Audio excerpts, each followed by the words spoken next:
You fools! Matt, ESC United, your favorite Eurovision channel. We just watched Australia rehearse for the very first time. Kate Miller-Heidke with zero gravity.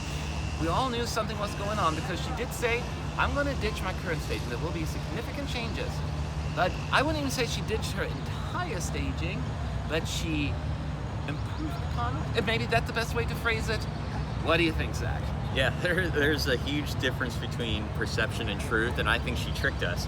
I think by her saying there was going to be changes, everyone automatically assumed they were going to get rid of the pole dancer. I don't know of a better way to describe it other than a dancer. But I think of a pole dancer. There's a very different connotation. Yes. But they have 3 of them on, including her.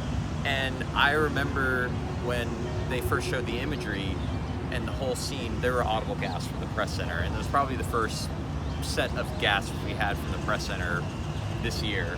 And I think that says something about what this potentially can mean for Australia in the semifinals and potentially the finals as well. I think Australia did a lot of good things to give itself a spot in the final. I think the juries and the televoters are potentially going to go nuts over this. I think the one weak point for Australia is not the fact that it is the song. I think it's the positioning, being right after Georgia and right before Iceland. It is going to be an onslaught of a lot of really strong performances and staging, I think. That is and true. it may get lost in the mix. Yeah, I keep forgetting about that. I remember when we started sitting down, we usually see when they get ready, on stage. We saw like this Planet Earth show up on screen, and we saw this guy like, oh my God, Zach, this is going to be good. We saw that already, and then we saw them standing on poles. We're like, oh my God, Zach, they're floating, they're floating, and that's exactly what happened. When they immediately started, we don't even see them standing on stage. They're on this big, you say 20 feet pole? I don't think they're that high, but 15, maybe 20. 15. I think we agreed on 15. It was about 3 of her. Okay, that sounds all right. So anyway, but they were all sitting on these giant poles, and just like you saw in the national final where they swing back and forth, and we knew it was going to be awesome. We just were so excited about seeing it, and then it certainly did not disappoint. It was all about her like standing on planet Earth for a little while, and then floating in space, and then those planet shoot path and the stars, and it was so beautiful how she does the dances do this and that, and they all swing back and forth, and when she hits a big note, they go really crazy with the swinging part. She switched up a little bit the last part where she does a little bit of harmonies rather than just the operatic part. She still does that too, but less of that.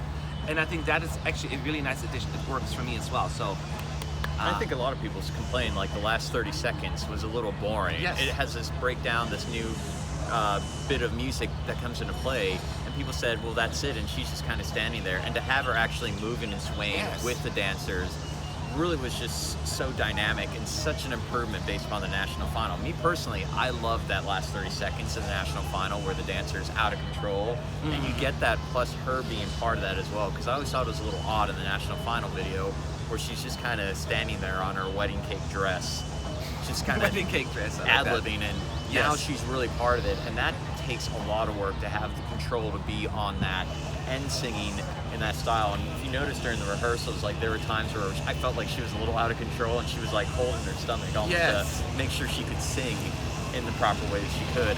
And there's a lot of flack, I think, during the first run through where she didn't hit the notes. That's just called resting your voice. It's making sure that you're prepared for the actual show, because we've seen that in the past, unfortunately, where the singers give it their all, and by the time the live shows happen, they lost their voice and they don't sound as well. Yes, that is absolutely right. Now, this is a very technical staging and rehearsal. There's a lot going on. So I know that there is a lot of improvement. What is it that I should focus on the most? What is the thing that really they need to fix now? I hate the poles. I hate seeing the poles in the camera shot. It takes you out, right? And it does take you out of that reality. But it's not like they can just strap them in harnesses and expect them to do that, because a harness would just stop her from actually being able to sing like she sings. I mentioned the fact of maybe doing green screens on the poles, but then you mentioned, that would require a lot of camera work and a lot of technology. Because they move around as well, and usually green is really static, So yeah. Well, I just don't know what the way to fix that is, and it may just be something you have to deal with and live with. And they are trying to avoid showing that as much as possible. Maybe they make the dresses bigger, or longer.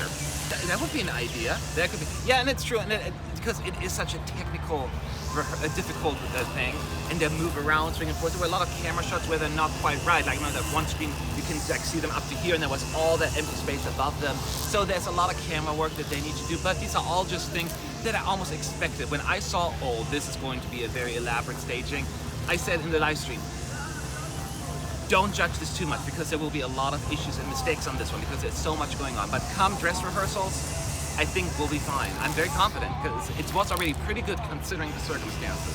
I feel like if you have a really strong first rehearsal, even if you can get that audible gas, Yes. you're on a pretty good set path.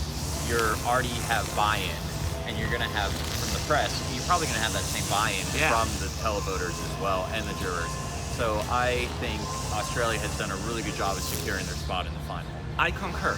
But what do you think? Did you watch the little clip? I know you don't see all the effects, which is unfortunate. I wish you could see it, but you get at least the immediate feel of the clips that you see online. Let us know below. Leave your thoughts in the comment section. We'd love to hear from you. We got to go back inside for more reviews, more rehearsals to watch. More to do.